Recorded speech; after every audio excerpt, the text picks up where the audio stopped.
friends and family, good morning. Welcome back to our channel Virgo and Saggy Journey.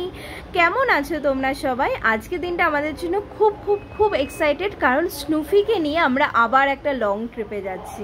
তোমাদের নিশ্চয়ই মনে আছে, স্নুফি যখন 3.5 মাস বয়স ছিল তখন আমরা ওকে বাইকে করে নিয়ে গেছিলাম ঘুরতে, আর আজকে আমরা গাড়িতে করে যাচ্ছি।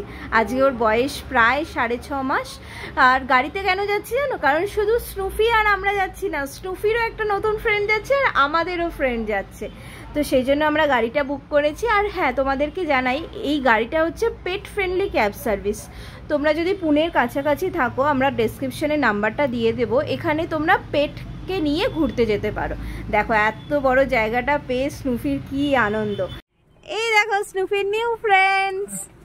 হাই বলে দাও, হাই বলা দিয়া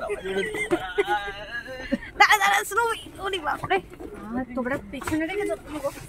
জিকো জিকো জিকো, আমরা ট্রিপে যাচ্ছি, বুঝেছিস? জিকো, আমরা ট্রিপে যাচ্ছি। ইয়ে হ্যালো,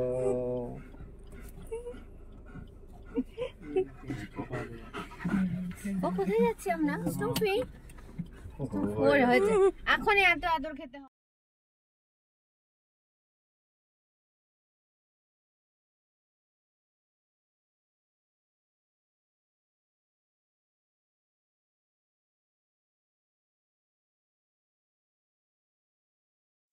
আমি জল নিতে একটু নেমেছি, দেখো স্নুফি কি করছে। আমার জায়গা দখল করে নিয়েছে আর দেখবে কেমন করবে। ওই দেখো বাপ রে বাপ, মানে একটু নামা যাবে না 2 মিনিটের জন্য। বাবা রে বাবা, ছোটোবেলায় যখন বাবা নামতো, আমি যেমন করতাম তেমন সেম স্নুফিও আমি নামলে এরকম করে। আমাদের জার্নি আবার শুরু হয়ে গেছে।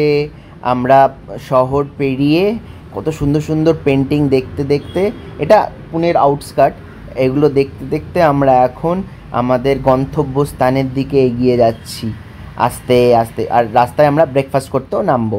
তো দেখো যথারীতি আমরা পৌঁছে গেছি ব্রেকফাস্ট জয়েন্টে, কারণ বেশ খিদে পেয়ে গেছিলো একটু জার্নির পরে। এখানে নামলাম যে জায়গাটা, একটু ভাবলাম একটু লাইট ব্রেকফাস্ট করে নিই।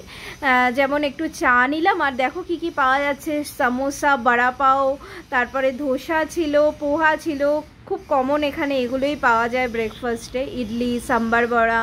তো আমরা একটুখানি ধোসা নিলাম আর একটুখানি চা নিলাম, বেশ রিফ্রেশ হয়ে গেছি চাটা ধোসাটা খেয়ে। আর ডগিদেরও না মানে টানা জার্নি করানো যায় না, কারণ কি বলো তো, একটা বন্ধ জায়গায় তো ক্লস্ট্রোফোবিক হয়ে যায়, সেই জন্য ওদেরকে একটু ফ্রেশ করিয়ে নিয়ে আবার আমরা জার্নিটা শুরু করে দিলাম। স্নুফি দেখো একটু দুষ্টুমি করে আবারও ঘুমিয়ে পড়েছে, বোতলটা না ঠান্ডা জল ছিল, সেই জন্য আরামসে ঘুমিয়েছে। আর জিকো দেখো মায়ের কাছে মাসাজ নিচ্ছে যাতে আবার ওর একটু ঘুম এসে যায়। আর কিন্তু জিকো না একদমই ঘুমোতে পারছিল না, কারণ রাস্তাটা তো পাহাড়ি রাস্তা, একবার এদিক যাচ্ছে একবার ওদিক যাচ্ছে, তাই জিকো বারবার উঠে যাচ্ছিল আর জানলা দিয়ে দেখছে, তাও এনজয় করতে করতেই গেছে। তো দেখো আস্তে আস্তে শহরটাকে আমরা পিছনে ফেলে প্রায় মানে আউটস্কার্ট গ্রামের দিকগুলোতে এগিয়ে যাচ্ছে। ওই দেখো দুষ্টুটা বাবার কোল থেকে ঘুম থেকে উঠে আবার পিছনে চলে এসছে। যাই তো দেখি একটু আদর খেয়ে আসি, একটু বদমাইশি করে আসি, এই হচ্ছে ওর সারাদিনের কাজ। শুভমদা একটু কাজ নিয়ে বসেছে, কারণ যেখানে আমরা যাচ্ছি সেখানে মোবাইলের নেটওয়ার্ক নেই, তাই জন্য ভাবছে কাজটা এখন একটু সেরে নেই। কিন্তু স্নুফি, ওর কাজ হচ্ছে আমি একদমই তোমাদের কাজ করতে দেব না, আমি দুষ্টু করব আর তোমরা আমাকে সারাক্ষণ আদর করে যাবে আর আমি আদর খেয়ে যাবো। এই হচ্ছে স্নুফির জীবনের কাজ, বুঝতে পেরেছো?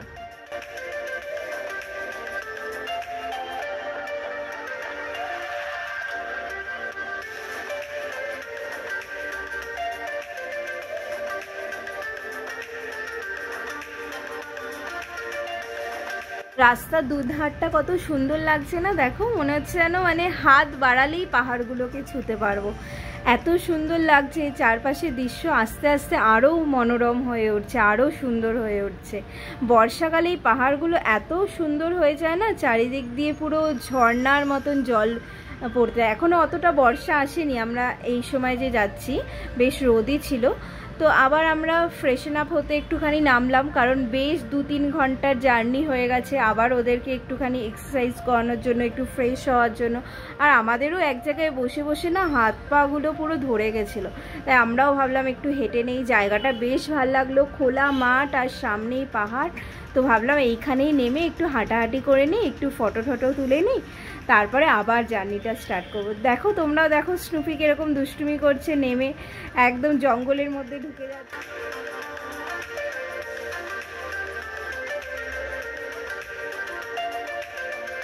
ফটো তুলে জার্নিটা আবার স্টার্ট করেছি। এবার ওরা আবার হাঁপিয়ে গেল।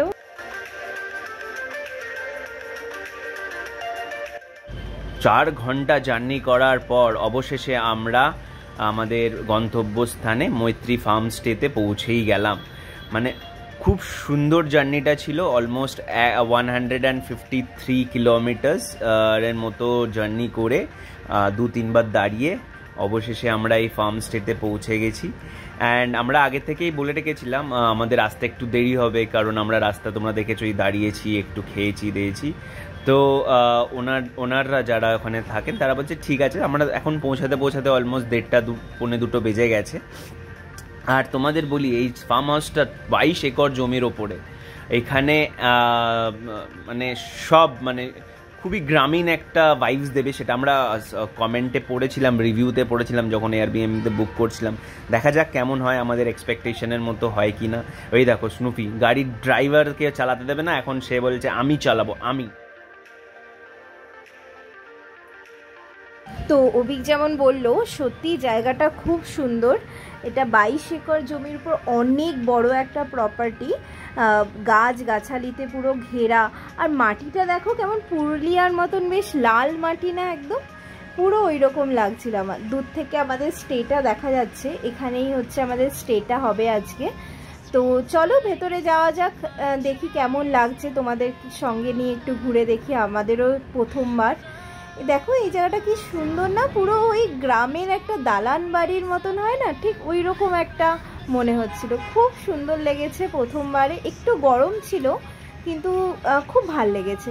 আর ওই দিকটাতে আমাদের রুমটা ছিল, পরে তোমাদের সময় করে দেখাবো। এই রুমটা হচ্ছে অর্পিতা আর শুভম দাদের। ঘরটা দেখে না, একটা পুরনো দিনের বেশ গ্রামের বাড়ির মতন ব্যাপারটা রয়েছে। আর উপরটা কিন্তু পুরো টালি দেয়া।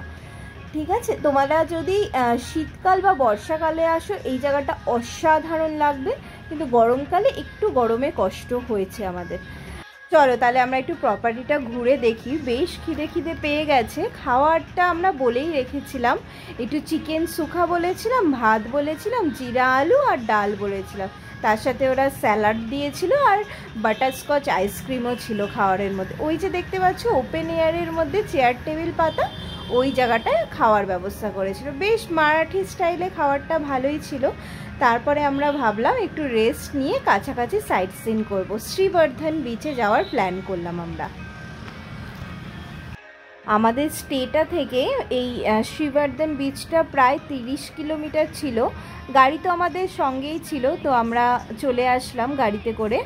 তো দেখতে পাচ্ছ আজকে যেহেতু স্যাটারডে না, প্রচণ্ড ভিড় ছিল।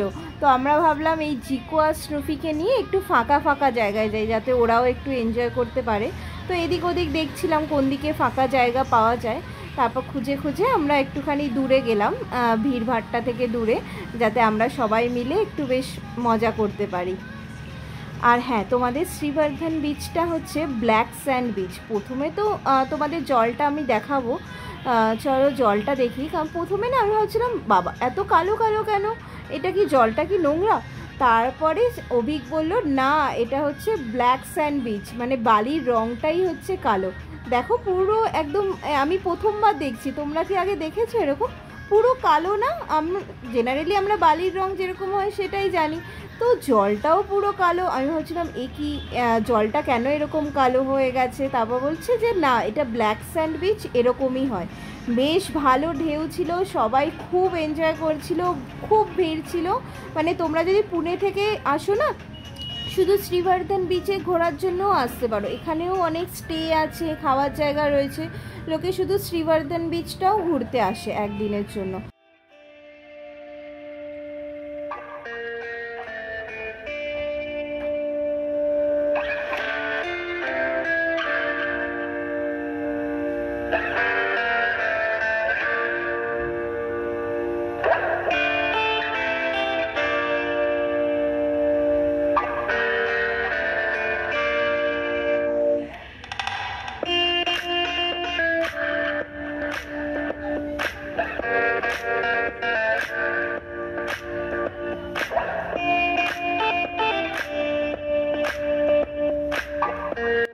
এটা কিন্তু স্নুফির জীবনের প্রথম সমুদ্রে স্নান করা। এর আগে যখন গেছিল ভোর বলে জায়গাটাতে, ওটা পাহাড় ছিল। আর এই দেখো স্নুফি দৌড়ে দৌড়ে, মানে বুঝতেই পারছে না এটা কি হচ্ছে ওর সাথে, এত জল কোথায়। এমনিতেই ও কিন্তু জলে একটু ভয় পায়, একদমই স্নান করতে পছন্দ করে না। দেখো ও দৌড়ে দৌড়ে পালাচ্ছে শুকনো জায়গার দিকে। আর জিকো দেখো কত শান্ত, চুপটি করে দাঁড়িয়ে আছে। জিকো প্রচণ্ড শান্ত বাচ্চা, তোমরা বললে বিশ্বাস করবে না, মানে এত শান্ত আমি কখনো দেখিনি।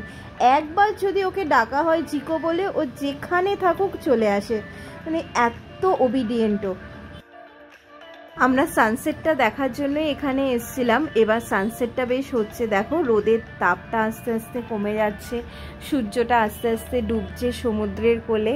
কি সুন্দর লাগছে না দেখতে, মানে অপূর্ব মনোরম দৃশ্য। আমরা জল থেকে উঠে এসেছি একটুখানি শুকনো জায়গায়, ভাবলাম বসে বসে সবাই মিলে একটু সানসেটটাকে এনজয় করি। দেখো স্নুফিও ঘুরে বেড়াচ্ছে, জিকোও এনজয় করছে। আমরা একটুখানি সূর্যের অন্তিম আলোতে একটু ফটোগুলো তুললাম। দেখো কি সুন্দর লাগছে না, অনেক দিন পর একটা সানসেট দেখলাম আমরা। অসাধারণ। আমরা একটা বিচে টাইম স্পেন্ড করলাম বন্ধুরা মিলে, আমাদের পুচকুগুলোকে নিয়ে একটা ফ্যামিলি টাইম স্পেন্ড করলো, ওরা খুব এনজয় করেছে। দেখো রাতের পাহাড়ি রাস্তা কীরকম অন্ধকার, আর আমরা এই রাস্তার মধ্যে দিয়ে বেশ একটু বুকটা ধুরপুর করতে করতে স্টেতে পৌঁছে গেছি।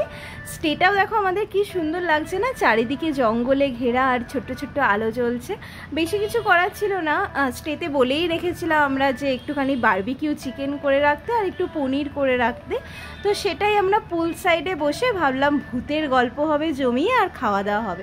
ব্লগটা তাহলে আজকের মতো এখানেই শেষ করছি। ব্লগটা যদি ভালো লেগে থাকে তাহলে লাইক, শেয়ার আর সাবস্ক্রাইব করে দিও। আর নেক্সট দিন আমরা কি করলাম সেটার জন্য অবশ্যই অপেক্ষা করো পরের ভিডিওর জন্য। টাটা।